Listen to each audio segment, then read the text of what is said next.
Using recycled plastic bottles for drip irrigation is an easy and practical way to save water and keep plants healthy, especially in hot weather.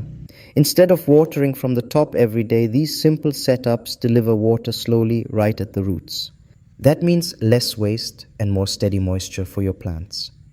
There are a couple of ways you can do this at home using basic materials. Both methods are cheap and you don't need any special gardening tools.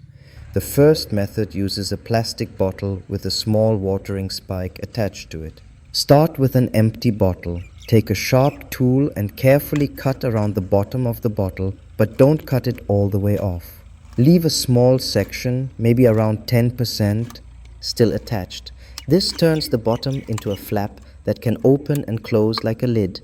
It makes refilling the bottle much easier later. Next, remove the bottle cap and attach a watering spike to the mouth of the bottle.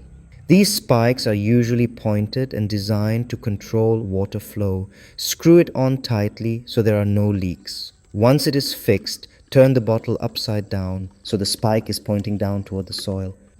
Now push the spike into the ground next to your plant. Press it in deep enough so the bottle can stand steady and doesn't fall over.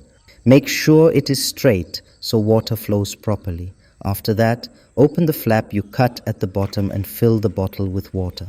Once it's full, close the flap again. You don't need to remove the spike or pull the bottle out every time you refill it. Most watering spikes have a small control valve on the side. You can adjust this valve to control how fast or slow the water drips. Turn it slowly until you see a steady drip rather than a fast flow. Each plant can be different, so you may need to adjust it depending on how much water it needs and how hot the weather is. This setup is useful because it gives you control. You can leave it running for hours or even a full day depending on your plant's needs, and the soil stays evenly moist without getting flooded.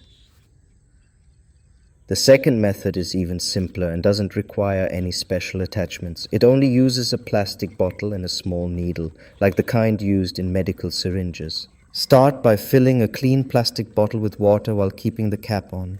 Once it is full, take a syringe needle and carefully push it through the side of the bottle near the bottom. The hole should be very small. The needle should stay fixed in place, acting like a tiny outlet for water. After setting this up, place a strong brick or something similar under the bottle. Then put the bottle on top of it near the plant. Raising the bottle slightly is important because it helps create better water pressure. Gravity helps push the water out slowly and evenly through the needle.